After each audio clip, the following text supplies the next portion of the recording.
For mothers everywhere, including my own. Thanks, Mom, by Oroboro. We're here, Spike! Twilight raised her hoof, pausing to adjust her saddlebags, then knocked on what was once her front door. She heard muffled voices through the wood, then approaching hoofsteps, before the door swung open. "Twilight!" Nightlight cried out, grinning as he threw his forelegs around his daughter. "So glad you could make it this time. Your mother has been dying to see you." Twilight smiled, nuzzling her father before pulling out of the hug. Hey, Dad. It's good to see you too. Her father chuckled, reaching out a hoof and messing up Twilight's hair. "Mom's in the kitchen. And hey, Spike, the manliest dragon I know. How's it going there, champ?" His horn glowed, and he levitated Spike down from where he had been sleeping on Twilight's back. Spike yawned, stretching. "Hey," he said, raising a fist and bumping it against Nightlight's raised hoof. "Did you see the scores for last week's hoofball game?" "Sure did. Let me tell you, that was one heck of a game." Twilight rolled her eyes, smiling as the pair made their way into the house without her, already engrossed in their sports talk. She really needed to bring Spike home more often. Levitating her bags onto a nearby table, Twilight made her way through her familiar childhood home to the kitchen, where her mother was busy preparing some food on the counter. Hi, sweetie! Twilight Velvet said, not turning around. Can you peel some carrots for me? Twilight sighed, then made her way over to the counter, kissing her mother on the cheek and nuzzling her briefly. Happy Mother's Day, she said, already levitating the bundle of carrots and the peeler. Thanks, dear, her mother said, dumping her pile of recently diced potatoes into a pot, then immediately moving on to some other form of prep work. Shouldn't you be relaxing? Twilight asked, cheating a little as she used her magic to shave the carrots without the peeler. It's not fair for you to be doing all the work on a day that's meant to be celebrating you. Being a mother is about celebrating your children, Twilight Velvet said, matter-of-factly. And I choose to do so on a day that's about me. Besides, who else is going to do this? Your father? Please. Your brother will be here any minute, and with the baby, things will get chaotic fast. Twilight nodded, then glanced towards the door, as if she expected it to open just then. Since her niece Flurryheart had been born several months ago, her brother and her sister-in-law had been run ragged with all the usual trials of new parenthood, though it certainly made those rare times when the family could get together all the more rewarding. I think that one's peeled enough, don't you, honey?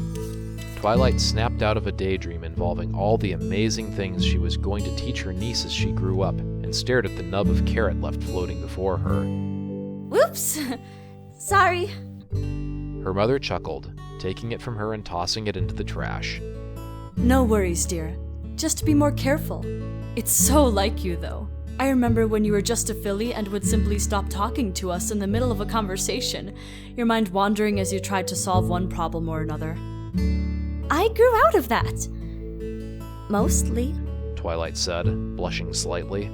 Or maybe it's more accurate to say that I've gotten better at solving problems while still focusing on the world around me. Whatever you say, dear. The first thing she heard was the crying, followed by hoofsteps, before the door was slammed open and Cadance in shining armor walked in, the wailing foal levitating between them. Hey, Shiny, Twilight said, turning around. Hey, Kate. Oh, wow! Yeesh! Her sister-in-law had incredibly dark circles under her eyes. Her mane was frazzled, and she generally looked more like a walking corpse than a living pony. With a lazy display of blue magic, the screaming Flurryheart was floated across the kitchen and into the telekinetic grasp of her mother. Grandma will take care of you for now, Flurryheart, Cadance droned, her voice an exhausted monotone. Mommy's going to take a nap, she said as she shuffled off toward the guest bedroom. Wake me up never. Hello there, sweetheart, Twilight Velvet cooed, her smile wide as she looked down at her granddaughter. Grandma's got you. Yeah, it's okay. Shh. Are you hungry? Is that it, Twilight, take over on the celery, would you? Twilight expanded her telekinesis to take over more of the kitchen. With her magical talents, adding a few more objects was child's play. Once she knew she had everything in hoof, she made sure to wave at her niece, smiling. Hiya, Flurry Heart! It's Auntie Twilight! Flurry Heart kept screaming, of course, uninterested in her, and Twilight couldn't help but feel a little disappointed as she continued to peel and mince vegetables. Hey, Mom. Hey, Sis, Shining Armor said, yawning as he made his way into the kitchen, stopping to nuzzle Twilight briefly. He looked just as exhausted as his wife, but at least seemed to be capable of functioning at the moment. If you're going to be standing around in the kitchen, sweetheart, Twilight Velvet said, rocking the baby back and forth through the air, get me out a bottle of formula from the fridge, would you? I've got them prepared. Shining Armor nodded. She ate not too long ago, but she spit most of it up in the carriage, so she might be hungry again. Twilight raised an eyebrow, grinning. I guess that's what that gunk in your mane is, huh? Huh? Shining Armor cocked his head, staring at Twilight blankly for several moments before shaking his head rapidly. Oh, yeah, I guess. I don't really notice it much anymore. Twilight Velvet frowned, raising Flurry Heart higher in the air and then sniffing. Ah, there we go. Can't have that near the food now. She levitated Flurry Heart past Twilight to the nearby door, calling out, Darling, Flurry Heart wants to see you, and she brought a present. There was a brief lull before her father stuck his head in the doorway, taking Flurry Heart into his magic.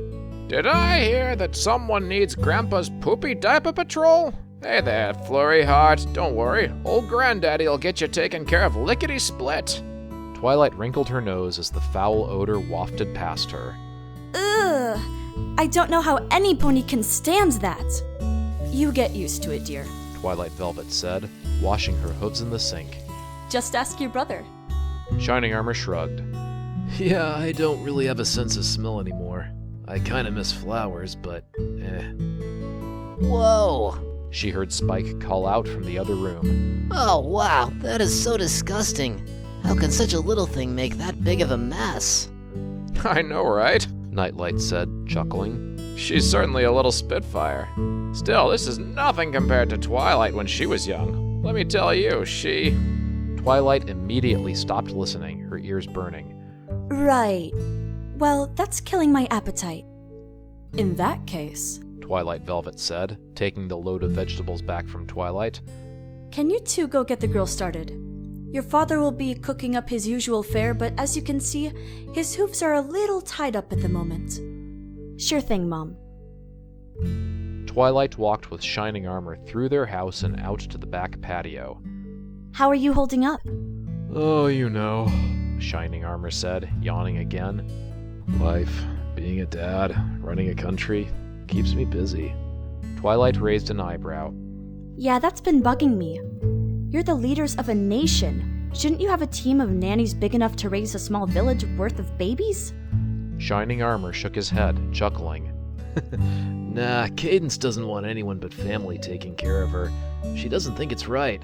Makes things a bit harder, I guess, but it's probably for the best. And the country? That's the part she is comfortable delegating, Shining Armor said, grinning. But it's fine. No worries. We're still managing. Twilight bit her lip, parsing her brother's words as she lit the grill with a spark from her horn before covering it up. If you say so. Shining Armor shrugged. I mean, we're not entirely on our own. Mom's been visiting a whole bunch and helping us out when we need it. Wait, seriously? That's like a 3-hour train ride. How often is she heading up north? Shining Armor raised a hoof, tapping it against the wall several times. 3, maybe 4 days out of the week, I guess. Twilight sighed, making her way back inside. And what about Mom's job? Shining Armor rolled his eyes. Don't look at me. Mom likes being grandma, that's all there is to it, I think. Besides, she's an editor. I think she does a lot of her work on the train. They made their way back to the kitchen and found Nightlight passing on a happy Flurry Heart and a bottle to his wife. We've got a clean and fresh little filly here, ready for Grandma. Thanks, darling, Twilight Velvet said, kissing her husband on the cheek as she rocked Flurry Heart back and forth, the little foal sucking on the bottle. Twilight, get out the large stone pot for me, would you? Here's Spike, Nightlight called out, grabbing a pack of tofu dogs from the fridge. Want to learn how to grill? Well, I already know a bit. Spike said, running past them and towards the back of the house. Twilight has this book about cooking with dragonfire and... Twilight stared at the kitchen cabinets, trying to recall where that particular pot was kept, finally remembering, and levitating the heavy cookware onto the stove. I think I'm gonna go find my wife, Shining Armor said, shuffling off. Alone with her mother and her niece, Twilight fidgeted slightly. Babies are a lot of work, huh? Lots of things are a lot of work, dear. Her mother said, levitating several bottles out of the spice rack. If it wasn't hard, it probably wouldn't be worth doing. Here, hold her. Twilight nearly fumbled, but caught little Flurry Heart with her telekinesis as the filly was thrust on her, still suckling on her bottle, giggling at the sudden motion. Flurry Heart cooed softly, staring up at Twilight with childlike innocence and curiosity. Hey, Twilight said, swallowing a lump in her throat. you and your Auntie Twilight are going to have so much fun together someday. You know that? Flurry Heart giggled in response, then burped. Her mother's telekinetic field engulfed her own and adjusted the position of the baby. You need to support her neck when you hold her, sweetie. And like this when you're feeding her. Oh! Twilight stammered. Sorry, I didn't. It's fine. Her mother said, opening the oven and pulling out a large casserole. Twilight continued to rock and feed the baby in silence for a full minute before she finally spoke again. Hey, Mom? Yes, dear? You did all of this stuff for me and Shiny when we were little, right? Your father and I, that's right. Twilight scratched at the floor with her hoofs. And now you're working hard again for Flurry Heart. Twilight Velvet grinned. She's the best granddaughter I've got after all. Just consider yourself lucky I'm not harassing you to get one, too. That's not... Twilight said, her face growing beet red. The change in her coloration seemed to amuse Flurry Heart, who squirmed in her grasp. Was there anything else, dear? Twilight sighed. It's just, you're a pretty amazing mom, that's all. Her mother turned to her, her eyes sincere for a brief moment before they sparkled with mischief again. I know. Twilight rolled her eyes, then made her way over to her mother, throwing her forelegs around her in a tight hug. I'm serious. Thanks for everything. You're the best mom and grandmom a mare could ask for. Twilight Velvet returned the hug, adjusted Flurry Heart's position and posture as she started slipping, and stirred the pot on the stove in the process. Happy Mother's Day, Twilight. Happy Mother's Day.